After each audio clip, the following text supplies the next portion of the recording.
July 16, 1945. 5:29 and 45 seconds Mountain Time. Alamogordo, New Mexico. At Los Alamos headquarters, 330 miles north of the test site, scientists and engineers gather in the pre-dawn darkness. Waiting. Eyes fixed on the southern horizon. At precisely 5:29 and 45, the sky splits open. Flash brighter than 1,000 suns. The horizon erupts in light so intense it illuminates faces through closed eyelids through welding goggles. Heat washes over them. Seconds later, a wave of warmth in the cold desert morning. 20 seconds after that, the sound arrives. A rumble like God himself moving furniture across heaven's floor. The ground trembles. Trinity test. The plutonium implosion bomb. Successful. They remove their goggles slowly. In the distance, a mushroom cloud climbs toward the stratosphere. Black smoke core surrounded by brilliant white condensation ring. It keeps rising. 20,000 feet. 30,000. Still climbing. Dr. Robert Oppenheimer stands apart from the others watching. Later he'll quote Hindu scripture. Now I am become death destroyer of worlds. But right now he just watches the dawn of the atomic age, feeling pride mixed with something darker. They tested the complex bomb. It worked. But Captain Deke Parsons isn't there to see it. 2,000 miles west. Same moment. Different ocean. San Francisco Harbor. The heavy cruiser, USS Indianapolis, sits low in the water, preparing to depart at 08:36 hours. On her deck, sailors move with practiced efficiency, securing lines, checking systems, readying for departure. Deep in the ship's belly, welded to reinforced deck plates, a lead-lined cylinder sits under armed Marine guard. Inside that cylinder, wrapped in protective casing, sits 64 kilograms of uranium-235. 64 kilograms, 141 pounds. The entire weapons-grade uranium stockpile of the United States of America. 3 years of continuous operation at Oak Ridge, Tennessee. Tens of thousands of workers. $2 billion in 1945 money. All of it, every single gram concentrated in this one container. And the weapon design that would use this irreplaceable material had never been tested. Not once, not ever. Parsons stands on deck, Pennsylvania steel mill worker turned Navy weapons specialist, 35 years old, watching the California coast in morning light. In 3 weeks, he would be the man responsible for arming that weapon. Mid-flight, over the Pacific Ocean, at 31,000 feet, in an unpressurized bomb bay, in temperatures 20 degrees below zero, with nothing but a 9/16-inch box-end wrench and calculations scribbled in notebooks. Parsons wasn't a physicist, wasn't a scientist. He was a machinist. Worked Pennsylvania steel mills before the war, running lathes, reading blueprints, getting his hands dirty with cutting oil and metal shavings. And now they were trusting him with this. The mathematics said it would work. The engineers said it would work. The physicists said it would work. But nobody knew for certain, because they'd never actually tried it. Get it right the first time or waste 3 years of work and condemn 500,000 American boys to die on Japanese beaches. No pressure. October 1942. Los Alamos, New Mexico. 14 months after Pearl Harbor. The facility doesn't officially exist yet. Just construction crews, bulldozers, temporary structures scattered across a high desert plateau. But in one of those temporary buildings, Dr. Robert Oppenheimer addresses his assembled team for the first time. Oppenheimer, 38 years old. Chain-smoking, intense eyes behind wire-rimmed glasses. Scientific director of what would become the Manhattan Project. The man tasked with building an atomic bomb before Nazi Germany did. He lays it out plain. Simple mission, nightmare execution. Take uranium-235, get 2 pieces each below critical mass, smash them together fast enough and you trigger an exponential chain reaction. Release energy equivalent to 15,000 tons of TNT from a piece of metal the size of a softball. Enough destructive power to level a city. End a war. Simple physics. Except for one problem. Uranium-235 doesn't exist in nature as a pure element. Natural uranium is 99.3% uranium-238, completely useless for weapons. Only 0.7% is the fissionable isotope uranium-235, 0.7%, less than 1 part in 100. And here's the nightmare part. The 2 isotopes are chemically identical, absolutely identical. Same chemical properties, same reactions, same behavior in every way except one. Mass. Uranium-235 has 3 fewer neutrons than uranium-238. 3 neutrons.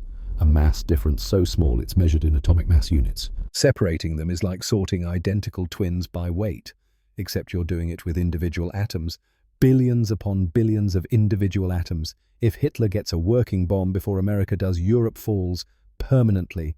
The Third Reich becomes unstoppable. That's the stakes Oppenheimer lays out in that room in October 1942. Parsons isn't at that meeting. doesn't even know it's happening. He's 800 miles east in Oak Ridge, Tennessee, standing in front of the largest building ever constructed under a single roof. K25, the gaseous diffusion plant. 44 acres of floor space enclosed by walls and ceiling, half a mile long, 400 feet wide, inside a maze of pipes, pumps, barriers, and compressors that staggers the imagination. 4,000 separation stages, each one separating uranium isotopes by the tiniest possible margin. The process works like this. Take uranium ore, convert it to uranium hexafluoride gas, A nasty corrosive toxic substance that eats through most materials. Pump that gas under pressure through porous barriers. The slightly lighter uranium-235 molecules diffuse through the microscopic holes fractionally faster than the heavier uranium-238 molecules. Fractionally, microscopically, almost immeasurably. After one stage, the enrichment increases by 0.4%. 0.4%, meaning you need to repeat the process thousands of times to get from natural uranium's 0.7% to weapons-grade 80% or higher. 4,000 stages, each one requiring precision engineering, perfect seals, corrosion-resistant materials, constant monitoring, and it runs 24 hours a day, 7 days a week, consuming electricity like a medium-sized city. Bessie Harwell runs K25's operations. 28-years-old Tennessee local, one of the handful of women in senior engineering positions in the entire facility. She knows every pipe, every valve, every pump in the plant, grew up in these mountains, watched this massive structure rise from empty fields. Now she keeps it running. Parsons works in Y12, the electromagnetic separation facility next door. Calutrons, giant magnets arranged in oval racetracks accelerating uranium ions in circles using magnetic fields to separate isotopes by mass, requires massive electrical coils, industrial-scale electromagnets. And here's where American pragmatism meets wartime necessity in the most unexpected way. The original specifications called for copper coils. Copper conducts electricity beautifully, but there's a problem. 1942 wartime America copper is scarce, rationed. Every pound allocated for shell casings wiring electrical systems. Not enough copper exists in available stockpiles to build the calutrons, so the Army does something unprecedented. They borrow silver from the United States Treasury. Not a little silver. 14,700 tons of silver, literally stripping silver from the national reserves, melting it down, drawing it into wire, winding it into massive electromagnetic coils. 14,700 tons of silver, more precious metal than most people will see in a lifetime, and they're using it like electrical wire. The irony, silver actually conducts electricity better than copper. The shortage forced an upgrade. Parsons's job is maintaining those silver-wound coils, keeping them at proper operating temperature, monitoring for hotspots, degradation, efficiency loss. It's precision work, demanding work, the kind of work that requires a machinist's eye for detail and a deep understanding of materials under stress. One morning, Harwell finds him in the Y12 control room studying temperature readouts. Parsons' coil temperature's climbing, 178 degrees. He checks the gauge himself, confirms. Looks at the specification sheet clipped to his board. Spec says 160 maximum. That German spec or ours? Parsons pauses, looks at her. Ours, ma'am. Then it's still in tolerance. German spec was 140. We built margin in. Keep it running. And there it is. The fundamental philosophical difference that will define this entire project. German engineering demands perfection, precise tolerances, zero deviation, specifications so tight that achieving them requires extraordinary effort and time. American engineering accepts good enough, builds in safety margins, runs components slightly outside theoretical optimal performance because good enough with margin is better than perfect without production. It's not that American engineers are sloppier, they're more pragmatic. They understand that a weapon that works and exists beats a weapon that's perfect but doesn't exist yet. This philosophy will save the project. This philosophy will win the war. 3 years. That's how long it takes. 3 years of continuous operation, K25 running day and night, Y12's calutrons spinning uranium ions in electromagnetic fields. Tens of thousands of workers, most of them having no idea what they're building. Security so tight that employees don't know what happens in the building next door. The enrichment climbs slowly, painfully slowly. 0.7% natural uranium to 10%. 10% to 20, 20 to 50, each increment requiring exponentially more processing. By mid-1945, Oak Ridge is producing approximately 1 kilogram of weapons-grade uranium per day. 1 kilogram, 2.2 pounds. After 3 years of operation, total production by July 1945, 64 kilograms, 141 pounds. That's it. That's everything. Every gram of weapons-grade uranium America possesses, enough for one bomb. April 1944, Los Alamos. The plutonium disaster. Dr. Emilio Segre, working in his lab running tests on plutonium samples produced by the reactors at Hanford, Washington, makes a discovery that threatens to derail the entire project.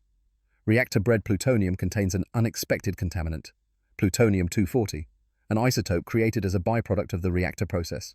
And plutonium-240 has a spontaneous fission rate 40,000 times higher than plutonium-239, 40,000 times. The original plan called for two types of atomic bombs, one using uranium-235, one using plutonium-239. Both would use a gun-type design, simple, reliable, proven technology adapted from artillery. Fire a subcritical projectile down a barrel into a subcritical target. Combine them. Achieve critical mass. Trigger chain reaction. The gun-type assembly requires approximately 40 to 50 milliseconds from the moment the projectile starts moving until complete assembly. 40 to 50 milliseconds. Plenty of time in normal circumstances. But plutonium-240 emits neutrons from spontaneous fission events approximately once every millisecond, once per millisecond, meaning during the 40 to 50 millisecond assembly time, the plutonium mass will experience 40 to 50 spontaneous fission events. Any one of those events can trigger a premature chain reaction before the masses fully combine, before reaching optimal critical geometry. The result? Pre-detonation. The bomb fizzles. Instead of a 20 kiloton explosion, you get maybe 1 kiloton. Maybe less. Scatter expensive plutonium across the landscape while accomplishing nothing militarily. Oppenheimer calls an emergency meeting. The plutonium gun-type bomb, codenamed Thin Man, is dead, completely unworkable. The spontaneous fission rate makes gun-type assembly impossible. Months of work, millions of dollars, an entire production pathway. Gone. But there's still hope. Because uranium-235 has a dramatically lower spontaneous fission rate. One spontaneous fission approximately every 14 milliseconds in a 64 kilogram mass. 14 milliseconds, and gun-type assembly can be completed in 10 milliseconds if engineered correctly. 10 milliseconds assembly time, 14 milliseconds spontaneous fission interval. That gives a window, narrow but workable. Success probability greater than 99% if the engineering is perfect.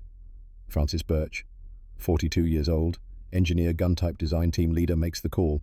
They're going all in on uranium. Gun-type design. Simple, reliable, proven mechanics applied to the most powerful weapon ever conceived. He places a call to Oak Ridge, requests Parsons be transferred to Los Alamos immediately. Parsons arrives 2 days later, reports to Birch's office.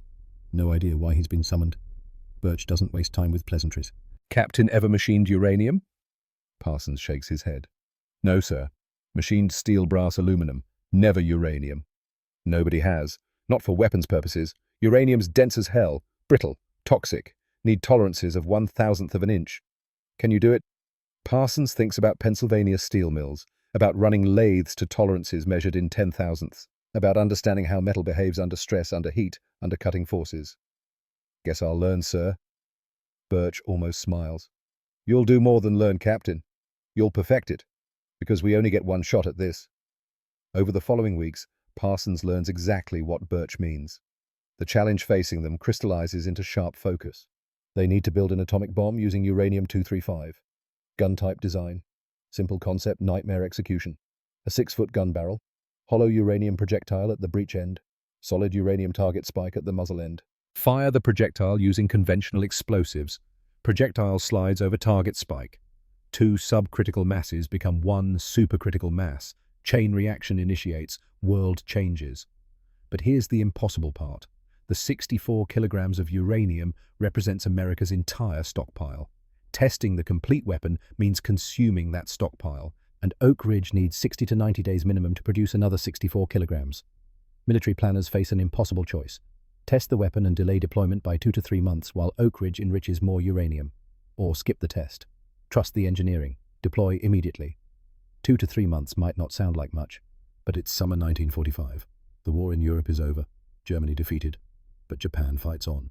American forces are preparing for Operation Downfall, the invasion of the Japanese home islands.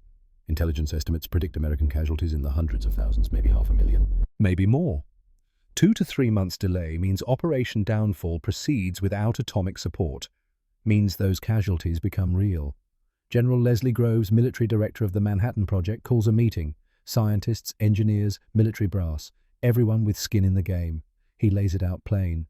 Gentlemen, can we test this uranium bomb? Oppenheimer fields the question. Testing consumes our only stockpile. Oak Ridge needs 60 days minimum, probably closer to 90 to produce another 64 kilograms. And if we don't test, Birch speaks up. We validate every component separately, calculate assembly dynamics using the best physics and mathematics available. If the math is correct, the weapon works. And if the math is wrong, silence fills the room. Heavy silence. Parsons surprises himself by speaking. Sir, if the math is wrong, we waste 3 years of work and 64 kilograms of uranium. Invasion of Japan proceeds. American casualties 500,000 conservative estimate. Groves studies Parsons for a long moment. A machinist, a technician, not a scientist, not an officer groomed for high command, just a guy who knows how to work metal and read blueprints. What's your assessment? Captain, can it work without testing? Parsons thinks about the question. Really thinks about it. About everything he's learned over 3 years at Oak Ridge. About materials and tolerances and specifications. About American engineering philosophy versus German perfectionism. Sir, I'm just a machinist. But I can test that gun barrel. Test those cordite propellant charges. Test the projectile fit over the target spike. Test the firing circuits. Test everything except the uranium fission itself. And if every component works perfectly and if the math is solid, then yes, sir, it can work. More silence. Groves nods slowly. Decision made. No test. Proceed to deployment. Make it work, gentlemen. The meeting breaks up. Scientists and engineers file out, already mentally running through validation protocols, test schedules, verification procedures. Oppenheimer catches Parsons in the hallway, pulls him aside. Captain, you'll arm the weapon. Sir. Mid-flight, over the Pacific. Can't risk a crash with a fully armed atomic bomb.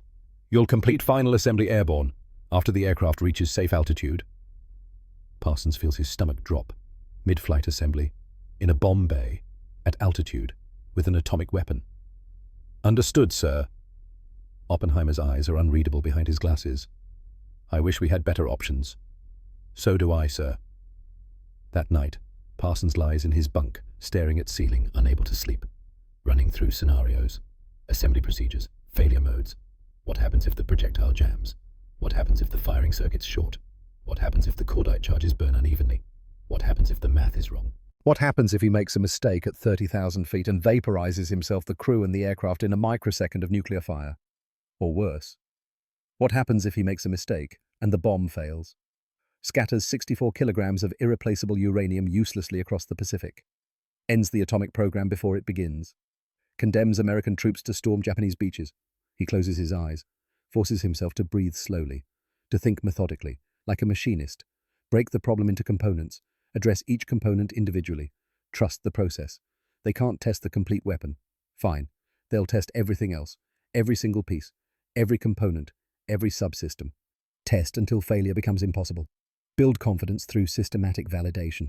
It's not recklessness. It's engineering. And in 287 days, he'll find out if the engineering is good enough. Parsons stands in the Los Alamos testing facility early morning January 1945. Cold desert air bites through his jacket. In front of him, a full-scale mock-up of Little Boy's gun mechanism, 6 feet of steel barrel, breech assembly, firing systems, everything except the uranium itself. He's been at this for months now, testing, validating, proving that every component works exactly as designed. Because if they can't test the complete weapon, they'll test every single piece until failure becomes theoretically impossible. The philosophy is simple, ruthlessly simple. Identify every component, test that component to destruction, understand its failure modes, build in safety margins, test again. Repeat until confidence approaches certainty. Start with the gun barrel itself. 6 feet of precision machined steel. Modified naval gun design. Needs to accelerate a uranium projectile to 1,000 feet per second. Needs to do it reliably. Needs to do it without warping, without jamming, without any deviation that could cause misalignment. First test uses a steel projectile. Same weight and dimensions as the uranium piece will be. 38.5 kilograms. 85 pounds of metal shaped like a hollow cylinder. Parsons loads the cordite propellant charges. 4 silk bags each containing 25 pounds of cordite powder. Same propellant used in naval guns. Proven reliable, well understood chemistry. He signals the test crew. They retreat to the observation bunker. Parsons joins them. Counts down. 3, 2, 1. The cordite ignites. Explosive force accelerates the projectile down the barrel. Massive report echoes across the desert. Smoke billows from the breach. They wait for the smoke to clear. Approach the test rig carefully. Inspect the barrel. And find a problem. The barrel has warped, slightly, microscopically, but measurably. Heat from the burning cordite expanded the metal unevenly. The barrel isn't perfectly straight anymore. Birch examines the deformation, runs calculations. determines that this level of warping could cause the projectile to tumble, could cause misalignment when it impacts the target spike, could result in subcritical geometry, could cause the bomb to fail. Unacceptable. Parsons thinks about it, thinks about metallurgy and thermal expansion and heat dissipation. Thinks like a machinist who spent years understanding how metal behaves under stress. Water cooling jacket, he says. Birch looks at him. Explain. Surround the barrel with a water-filled jacket, absorbs heat during firing, keeps the barrel at consistent temperature, prevents thermal warping. Adds weight, 200 pounds minimum. 200 pounds we can spare. A warped barrel we cannot. Birch considers this. Nods slowly. Design it. Parsons spends the next week designing a water cooling system. Copper tubes wrapped around the barrel. Welded connections. Pressure tested to ensure no leaks. The added weight pushes Little Boy's total mass over 10,000 pounds. But the barrel stays true. They test again and again. 18 separate test firings, each time measuring muzzle velocity, each time inspecting the barrel for any deformation, each time verifying that the projectile exits straight and true. After 18 tests, the data is consistent. Muzzle velocity 1,000 feet per second plus or minus 2%. Barrel deformation 0. Projectile trajectory perfect. Component validated. Next problem, the cordite charges themselves. 4 silk bags. Must burn uniformly. Must produce consistent pressure. Must accelerate the projectile smoothly without tumbling or yaw. Any unevenness in the burn creates uneven pressure. Uneven pressure causes uneven acceleration. Uneven acceleration causes the projectile to wobble, and a wobbling projectile won't slide cleanly over the target spike. First propellant tests reveal exactly this problem. The cordite burns from the ignition point outward, but the 4 bags don't ignite simultaneously. One bag lights fractionally before the others, creates pressure imbalance. Projectile tumbles. Enter gunner's mate Norman Ridley, 45 years old, master armourer, spent 20 years loading naval guns, knows more about propellant behaviour than any textbook could teach. Ridley lost his son at Omaha Beach, June 6, 1944. Kid was 19, took German machine gun fire crossing the beach, died before reaching the seawall. Ridley doesn't talk about it much, but everyone knows. Everyone understands why he's here, why he works 18-hour days perfecting propellant loads. End this war. End it before more fathers bury sons. Parsons finds Ridley in the armory surrounded by silk bags and cordite powder, methodically testing different packing densities. Chief, we're getting uneven ignition. Ridley doesn't look up. Keeps working. I know. Been thinking about it. Radial igniter strips. Run them through each bag. Light all 4 simultaneously from the center outward. Should give uniform burn. They test it. The radial igniter strips work, but now they have a different problem. The cordite burns too fast, pressure spike too sharp, projectile acceleration too violent, risk of structural failure. Ridley adjusts the packing density. Looser pack, slower burn. They test again. Better, but still not perfect. Adjustment after adjustment. Test after test. 43 test firings. Finally, Ridley finds the right configuration. Cordite packed to specific density. Radial igniters positioned precisely. Burn rate consistent. Pressure curve smooth. Projectile acceleration perfect. Parsons watches the 43rd test. Watches the projectile exit the barrel straight and true. Watches Ridley nod once in satisfaction. How many more tests you figure we need, Chief? Ridley looks at him. Tired eyes. Eyes that have seen too much. Lost too much. Until I can load these bags blindfolded in pitch dark, because that's what you'll be doing at 30,000 feet in a freezing bomb bay, Captain. And I'll be damned if my work is what fails you up there. They keep testing. 180 test firings. After that, Ridley can load the cordite bags in complete darkness in under 3 minutes. Parsons can load them in under 5. Both men can do it wearing heavy gloves. Both men can do it in freezing temperatures. Propellant system perfected. But the hardest challenge still waits. The uranium itself. March 1945. A shipment arrives from Oak Ridge. Not weapons-grade material, just natural uranium. For materials testing and machining practice. Bessie Harwell accompanies the shipment. She's been at Oak Ridge for 3 years. Watched K-25 go from construction site to operational facility.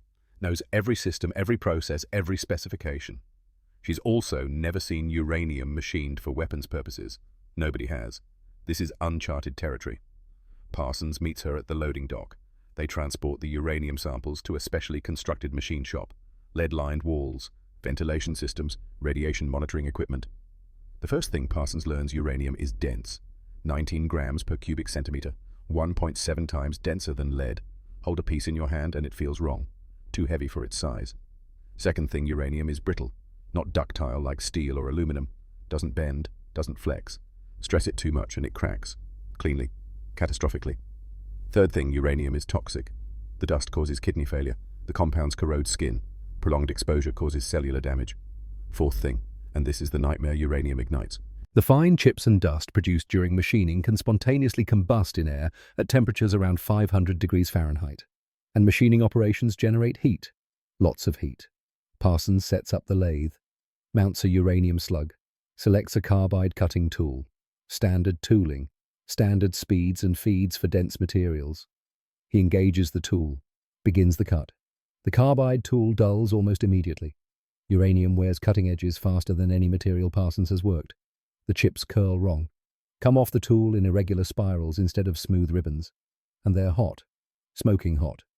Parsons checks the temperature, 485 degrees. He disengages immediately, steps back, looks at Harwell. Miss Harwell, what temperature does uranium dust ignite? She checks her reference sheet. In atmosphere, approximately 500 degrees. Why? Parsons gestures to the smoking lathe. Because I just hit 485. They stare at the smouldering uranium chips. 15 degrees from ignition.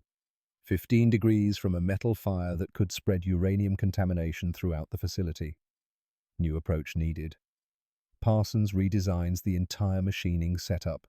Flood coolant system, not cutting oil, actual flooded machining. The tool and workpiece completely submerged in coolant during cutting, keeps temperatures down, prevents ignition. But carbide tools still wear too fast. He needs something harder. Diamond-tipped tools, industrial diamonds mounted in cutting tool holders.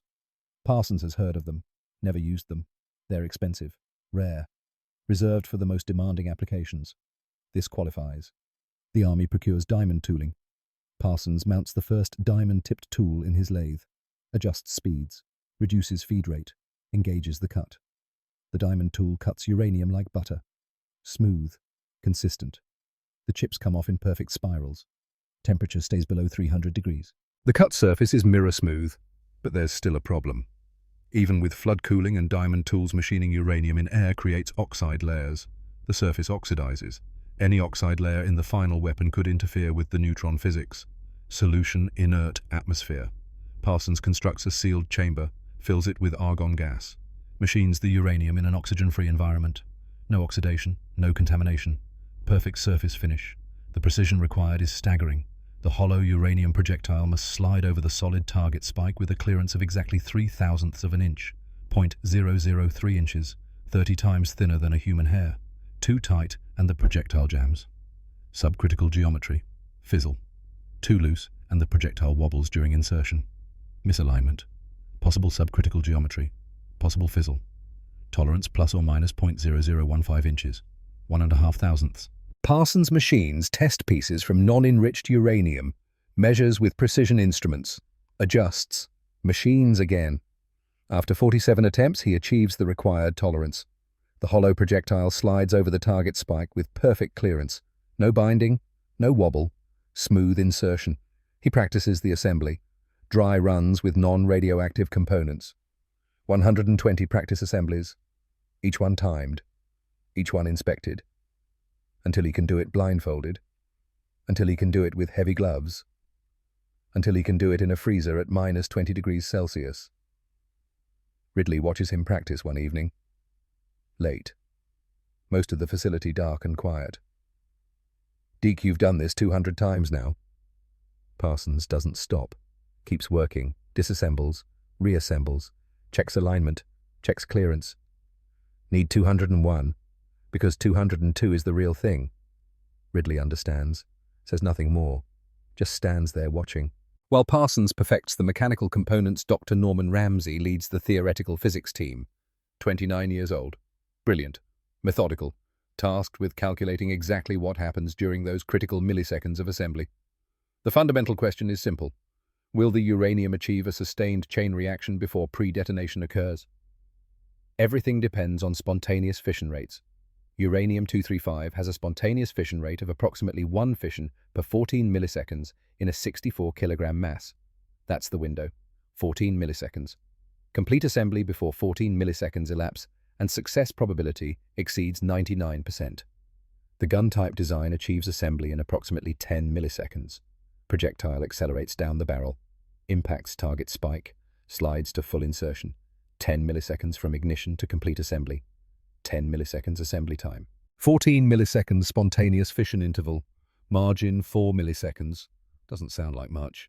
But at nuclear timescales, 4 milliseconds is an eternity.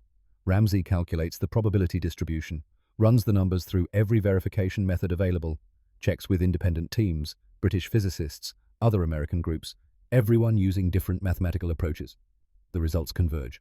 All the independent calculations agree within 2%, success probability 98.8%, but there's an asterisk. The calculation assumes perfect assembly, assumes the projectile doesn't jam, assumes the target spike doesn't shatter on impact, assumes the geometry achieves optimal critical configuration. Any of those assumptions being wrong changes the probability. Dr. Klaus Fuchs, German-born British physicist assigned to the American team, runs independent verification, different methodology, different mathematical framework. Cross-checks every assumption. His results match Ramsey's team, within margin of error, except for one detail. The pre-detonation risk is slightly higher than initially calculated, not 98.8% success, 98.2%, 0.6% difference. Doesn't sound like much, but it means the failure probability just doubled, from 1.2% to 1.8%. Fuchs presents his findings in a meeting. Oppenheimer, Ramsey, Birch, Parsons, everyone who needs to know. Oppenheimer listens to the recalculation, studies Fuchs's mathematics, turns to Ramsey. Assessment. Ramsey looks at the numbers. His methodology is sound. The higher risk estimate is probably more accurate. 1.8% failure probability acceptable. Silence in the room. Oppenheimer looks at Parsons. Captain, you're the one who'll be riding with it. Your assessment. Parsons thinks about it. Not just about the mathematics. About the alternative. About Operation Downfall. About intelligence estimates of American casualties. 500,000. Maybe more. About Japanese civilians who'll die in an invasion. Millions. About the war continuing for another year. Sir, 1.8% failure risk is better than 100% certainty of invasion casualties. We proceed. Oppenheimer nods. Decision made. They're going forward with an untested weapon. 1.8% chance of catastrophic failure. 98.2% chance of success. In any other context, those would be incredible odds. In nuclear weapons development, they're terrifying. But they're better than the alternative. July 16th, 1945. Two events happen simultaneously, 2,000 miles apart. Both will change history. Alamogordo, New Mexico.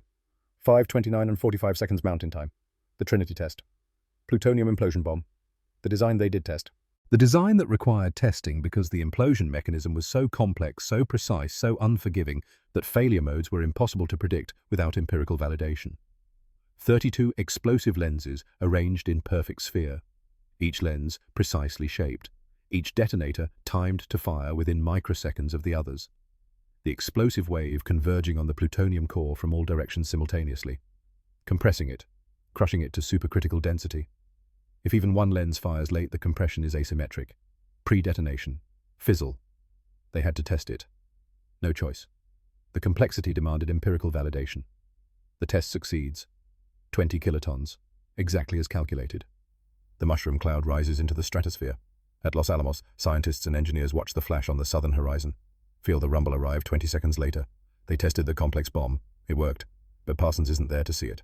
He's already 2,000 miles west aboard USS Indianapolis riding with the uranium. The simple bomb they're not testing. The one-shot weapon that has to work perfectly. Same day, same hour, San Francisco Harbor.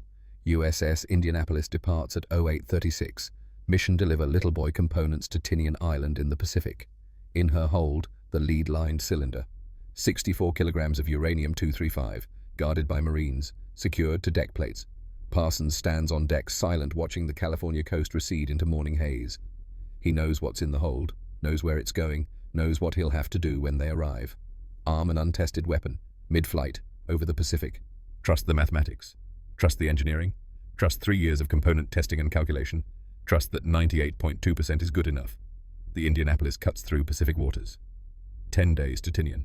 Parsons spends the voyage running through assembly procedures in his mind, visualizing every step, every connection, every tolerance. 10 days of mental rehearsal, checking, rechecking, preparing. Ship arrives, Tinian, July 26th. Unloads the uranium. Marines transfer the cylinder to secure storage. Mission accomplished. The Indianapolis departs that same day, heads for Leyte Gulf in the Philippines. Next assignment. 4 days later, July 30th, a Japanese submarine torpedoes her. 2 torpedoes, direct hits. The Indianapolis sinks in 12 minutes.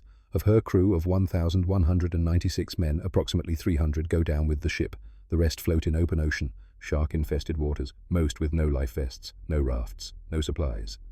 Rescue doesn't arrive for 4 days. By then only 316 men remain alive, 880 men lost. Parsons learns about it weeks later, after Hiroshima, after the mission, after everything. He'd been aboard that ship 10 days earlier, rowed her from San Francisco to Tinian. If the timing had been different, if the delivery schedule had slipped, if any of 1,000 small details had changed, he would have been aboard when she went down.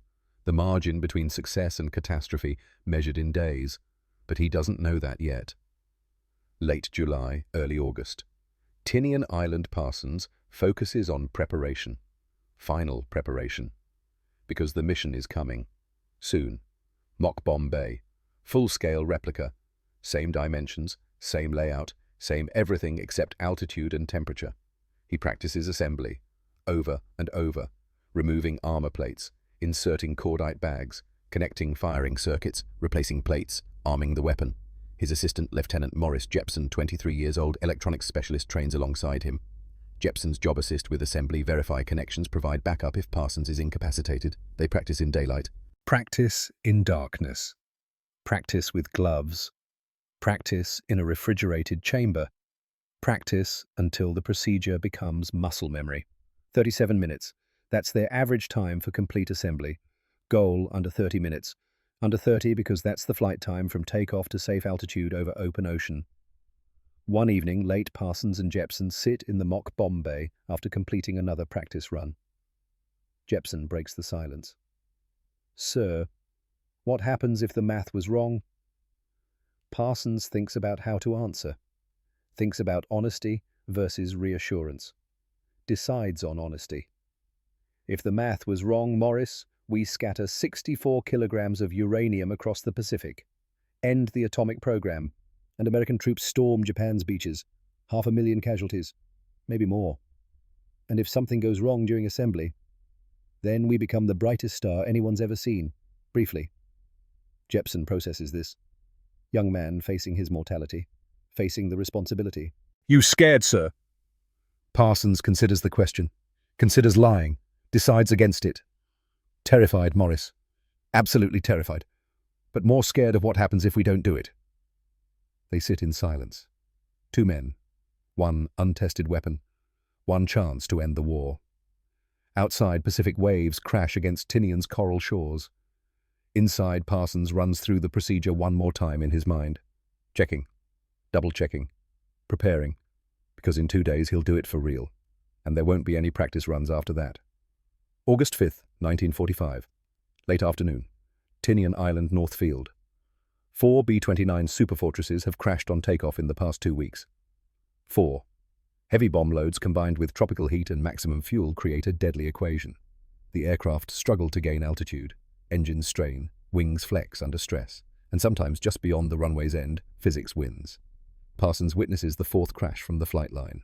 Watches the B-29 lumber down the runway, wheels lifting sluggishly, climbing barely faster than a man can run. One engine coughs, sputters. The aircraft banks left involuntarily. Too low, too slow, no recovery possible. It cartwheels into the Pacific 300 yards offshore. Fireball erupts. Black smoke climbs into the tropical afternoon. No survivors. Parsons stands there watching the smoke, calculating, doing the math that keeps him awake at night. Enola Gay will weigh 65 tons at takeoff tomorrow, fully loaded, maximum fuel for the round trip, and in her Bombay little boy, 10,000 pounds of steel uranium and conventional explosives, the heaviest single weapon ever loaded onto a B-29. If she crashes on takeoff with a fully armed atomic bomb aboard the conventional explosives, could detonate on impact. Might not trigger nuclear fission. The gun assembly requires precise conditions. Random impact won't provide those conditions. But the conventional explosion would scatter 64 kilograms of weapons-grade uranium across Tinian Island, contaminate the runway, contaminate the base, render the airfield unusable for months, maybe years, end the atomic bombing campaign before it begins. Even worse, the strategic implications. America's entire uranium stockpile lost in a single accident. No second bomb, No demonstration of atomic capability. The war continues. Operation Downfall proceeds. American casualties mount into the hundreds of thousands, all because of a random engine failure on takeoff. Unacceptable risk. Parsons finds Colonel Paul Tibbets in the operations building. Tibbets, 30 years old, command pilot, handpicked to lead the mission. Best B-29 pilot in the Pacific Theater. Calm under pressure, unflappable. Colonel, we need to talk about the takeoff procedure. Tibbets looks up from flight plans. I'm listening. I want to arm the weapon in flight. After you're safely airborne and over open ocean. Tibbets sets down his pencil, studies Parsons carefully. In flight, you're talking about removing armor plates, inserting propellant, connecting firing circuits, in an unpressurized bomb bay, at 30,000 feet, in minus 20-degree temperatures, while the aircraft is bouncing through turbulence. Yes, sir. Captain, one mistake. One static discharge into the firing circuit and we vaporize instantly. I understand, sir, but consider the alternative. We crash on takeoff with a fully armed bomb, scatter uranium across the island, end the program, end any chance of avoiding invasion. Tibbets walks to the window, looks out at the flight line, at the wreckage still smoking offshore. Long silence. Finally, you'd have to complete assembly while we're climbing to altitude. Can you do it? I've practiced it 183 times in the mock bomb bay, sir. Average time 31 minutes. Flight time from takeoff to safe altitude over ocean, approximately 30 minutes. Approximately. Yes, sir. Approximately. More silence. Tibbets calculating. Risk of in-flight assembly versus risk of crash with armed weapon. Both options dangerous. Both options potentially catastrophic. Choose the lesser catastrophe. If we do this, you're committed.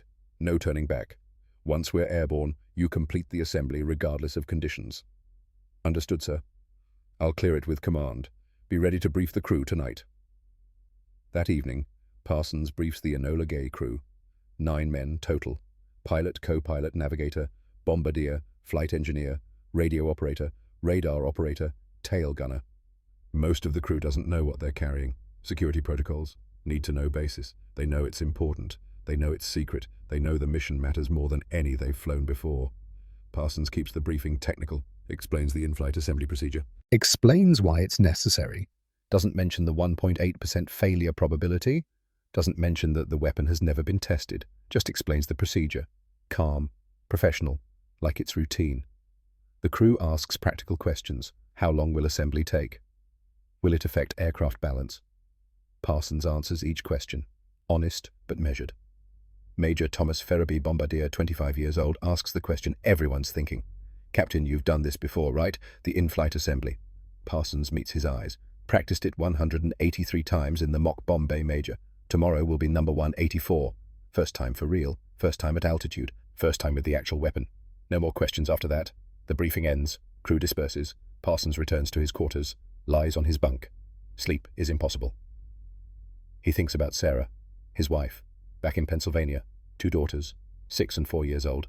Haven't seen them in 18 months. Security protocols, classified assignment.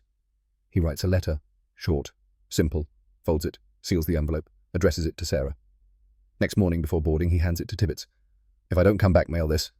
Tibbets takes the letter, says nothing, nods once, understands. August 6th, 1945, 02:45 hours, Tinian Island, Northfield. Enola Gay sits on the runway, engines idling, propellers spinning. In the bomb bay, little boy hangs on its rack. 10,000 pounds of steel and uranium, still disarmed. Parsons will complete final assembly after takeoff. The crew boards, final pre-flight checks. Tibbets in the pilot seat. Captain Theodore Van Kirk, navigator, 24 years old, plotting course to Hiroshima. Ferraby at the bombardier station. Parsons and Jepson enter through the rear hatch, make their way forward to the bomb bay, squeeze past little boy. The weapon dominates the space. Dark green paint. Stenciled warnings. 02:45. Tibbets advances throttles. 4 right R3350 engines roar to full power. The B-29 strains against brakes. Brakes release. The aircraft accelerates, slowly at first, gaining speed. Runway lights blur past. Faster. Faster. The nose lifts. Main gear still on concrete. 7,000 feet of runway. 7,100 feet. Still rolling. Finally, main gear lifts. Wheels up. Climbing. Barely. 100 feet, 200, engines screaming. They're airborne, over the runway's end, over the beach, over open ocean. Parsons allows himself one breath of relief. They didn't crash. First hurdle cleared, now comes the hard part. 0300 hours, altitude 4,800 feet. Cabin temperature 15 degrees Celsius. Bomb bay temperature -5. Parsons signals Jepson. Time to begin. He pulls out the 9/16" box end wrench. The tool he's held 183 times in practice. Now holding it for real, his hands are steady. Years of machining work have trained the shake out of his hands. First armor plate. 12 bolts. The metal is already cold, hard to grip. Parsons fits the wrench to the first bolt, turns, the bolt resists, frozen threads. He applies more pressure. The bolt breaks free. 1 turn, 2 turns, 3. Removes completely. 6 minutes to remove the first plate. Slower than practice. The cold is worse than he expected. Altitude 9,000 feet. Temperature -12 degrees. Second armor plate. 12 more bolts. 1 bolt frozen in its threads. Parsons tries to turn it. Won't budge. He pulls a small bottle of penetrating oil from his toolkit. Applies 2 drops. Waits 30 seconds. Tries again. The bolt turns. Slowly. Grudgingly. But it turns. 8 minutes for the second plate. Altitude 13,500 feet. -18 degrees. Parsons can see his breath now. The bomb bay is dark except for Jepson's flashlight. Third plate. Faster now. Hands learning the cold. Muscles adapting. 7 minutes. Total elapsed time 21 minutes. On schedule.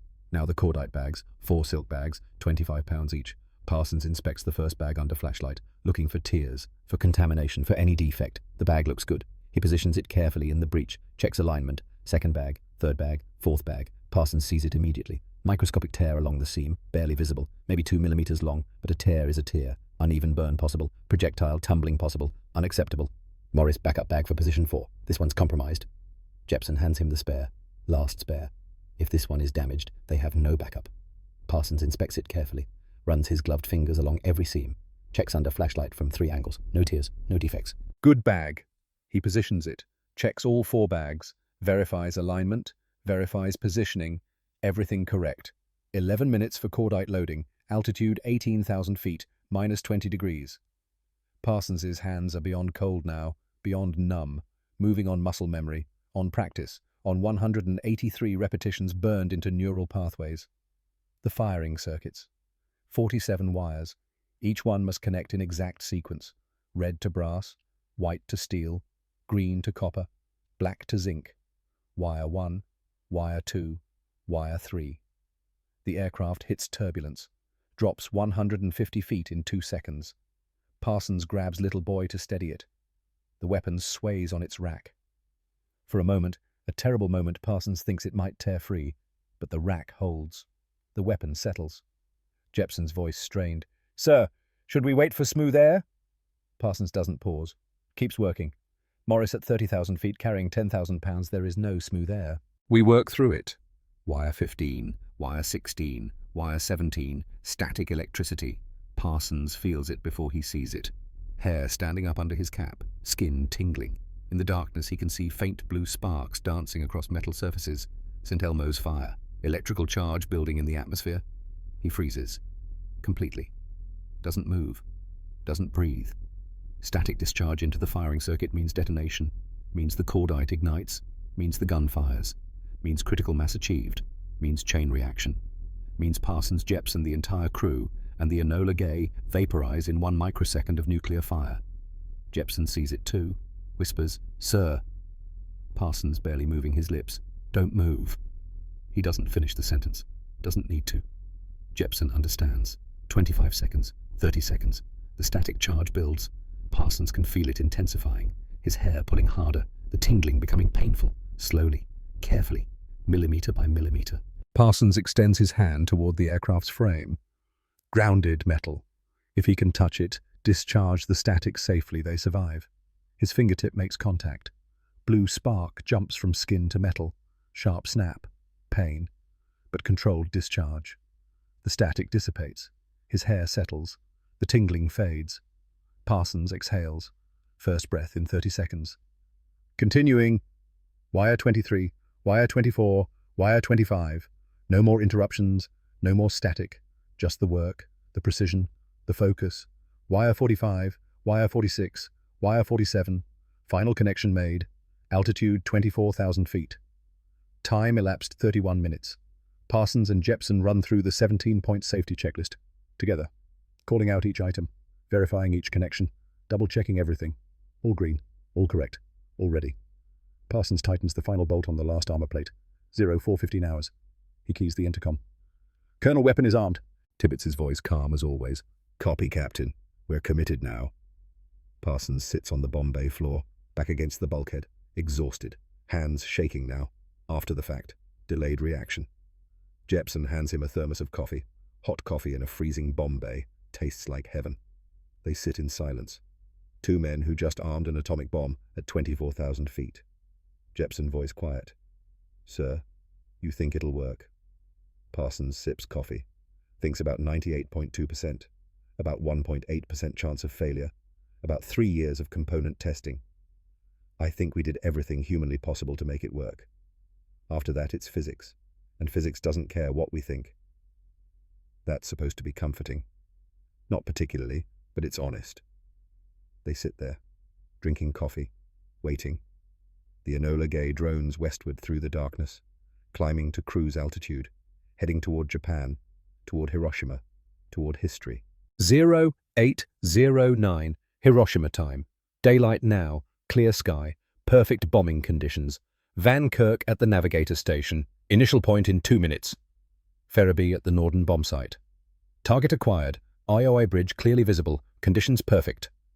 Parsons moves to the small window, looks down, sees Hiroshima below. City of 350,000 people. Industrial center, military headquarters, legitimate target by any definition of strategic bombing, but 350,000 people, most of them civilians, most of them going about morning routines, unaware that in 60 seconds their world ends. He thinks about that, carries it, will carry it for the rest of his life. 08:15:17. Tibbets. Bomb bay doors open. Mechanical sounds as hydraulics operate. The doors swing open. Wind screams through the opening. Ferriby counting down. 30 seconds. 20, 15, 10, 5. Bombs away! Little boy falls free. 10,000 pounds dropping into space. The Enola Gay lurches upward, suddenly lighter. Tibbets executes the escape maneuver. 155-degree diving turn. Maximum evasive action. Get distance. 43 seconds. That's how long little boy falls. The crew dons welding goggles. Even Parsons, who knows what's coming, who understands the physics, puts on goggles and closes his eyes. At 1,968 feet altitude, barometric triggers activate. Electrical signal travels to firing circuits. The circuits Parsons connected with frozen fingers. Cordite ignites. The charges Ridley perfected through 180 test firings. 4 silk bags burning uniformly simultaneously. Hollow uranium projectile accelerates down the barrel. The barrel Parsons water-cooled to prevent thermal warping. 1,000 feet per second, exactly as tested. 10.2 milliseconds travel time, within the 14 millisecond window. Projectile slams over target spike. The components Parsons machined to tolerances of 1.5 thousandths of an inch. Perfect fit. No wobble. No misalignment. 2 subcritical masses become 1 supercritical mass. Critical geometry achieved. Neutron multiplication factor exceeds 1.0. Chain reaction begins. 1.4 microseconds later, approximately 900 grams of uranium undergo fission. 1.4% of the total mass. Less than 1 kilogram, but enough. E equals mc squared. Mass converts to energy. 900 grams becomes 63 trillion joules, 15 kilotons TNT equivalent. The flash comes first. Even through goggles, through closed eyelids, Parsons sees it. Sees the bones in his hand, held in front of his face. Light brighter than the sun.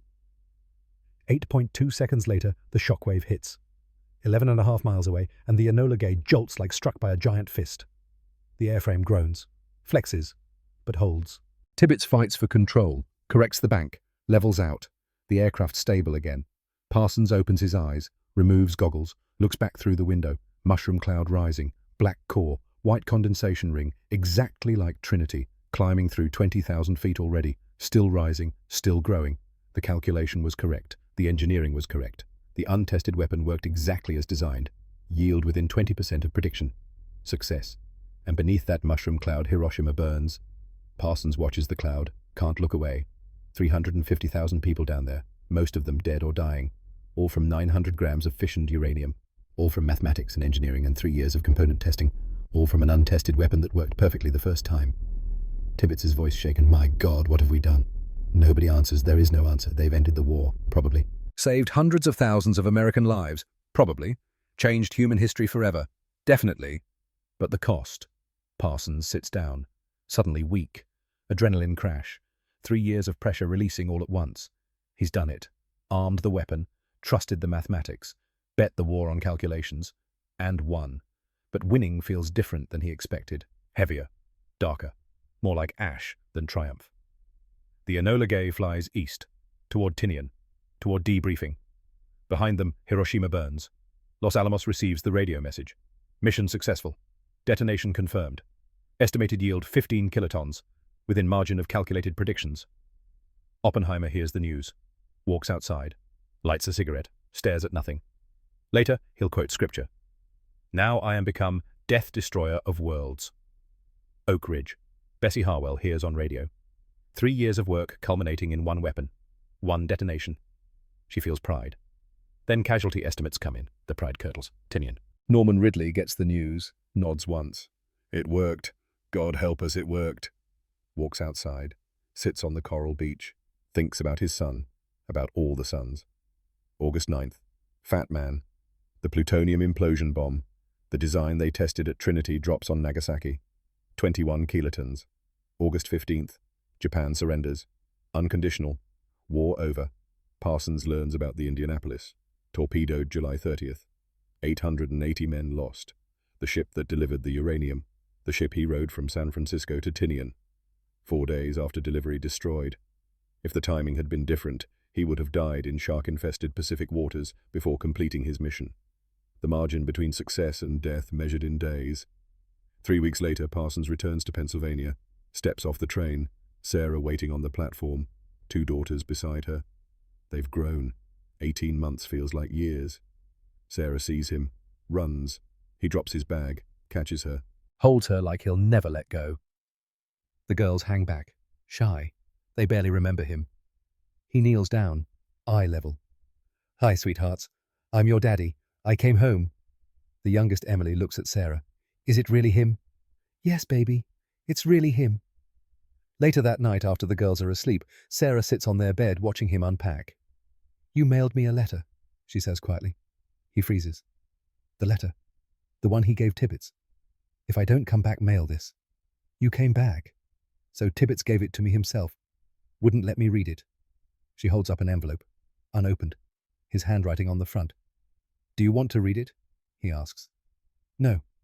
She tears it in half, then quarters, drops the pieces in the wastebasket. "You're home. That's all that matters." He sits beside her. She leans against him. "Can you tell me what you did?" "Not yet. Classified. Maybe someday." "Was it important?" He thinks about Hiroshima, about the mushroom cloud, about 98.2%, about 350,000 people. "Yes, it was important, and I'll carry it the rest of my life." She takes his hand. "Then we'll carry it together." The years that follow are complicated.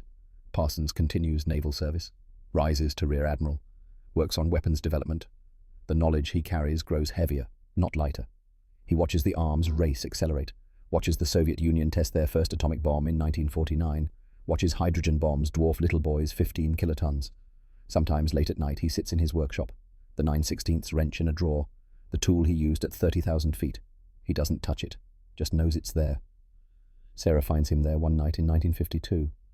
"You thinking about it again? Always thinking about it? Regrets. Regrets we had to do it, not regrets that we did. That distinction important to you, only distinction that lets me sleep." He dies in 1953. Heart attack. Age 53. Too young. Sarah scatters his ashes in Pennsylvania near the steel mills where he learned his trade. Decades pass. 1989. A researcher tracking down Manhattan Project veterans finds Sarah, elderly now, still sharp. "Your husband never gave interviews about Hiroshima." "No, he didn't." "Would you be willing to share anything he told you?" Sarah thinks for a long moment, reaches into a drawer, pulls out a recording, reel-to-reel tape. He recorded this, month before he died. Said someday, when enough time had passed, it should be heard. The tape plays. Parsons' voice, 53 years old, tired but clear. "Do I regret it? I regret we had to do it. I don't regret that we did it. We tested everything we could test, calculated what we couldn't. That's engineering. Sometimes you don't get practice runs. Sometimes you trust the work and you go. Would I do it again? I pray to God nobody ever has to make that choice again." The recording ends. But the lesson remains, the principle endures. When testing isn't possible, when failure is unacceptable, when stakes couldn't be higher, you validate systematically. Test every component, calculate every variable, build margins into margins, verify through independent methods. And when the moment comes, you trust the work. That's not recklessness, that's engineering. Modern day, SpaceX mission control, Mars lander descending, no way to test in Martian conditions before attempting landing. Engineers trust calculations, trust component testing, trust systematic validation. Same principle, same methodology. Submarine design facility, engineers testing hull sections. Can't test complete submarine to crush depth with crew aboard. Test components, calculate stresses, build safety margins. The principle Parsons and his team perfected in 1945 applies across every field where failure is catastrophic and testing is impossible. The methodology endures. Final image. Smithsonian National Air and Space Museum. Little boy casing on display. Dark green paint faded now. Surrounded by velvet ropes, text appears on screen. Little boy never tested before combat deployment. Yield 15 kilotons. Within 20% of calculated predictions, no gun-type nuclear weapon has been detonated since. Captain William Deke Parsons, 1901 to 1953. He never stopped believing in the mathematics. Fade to black.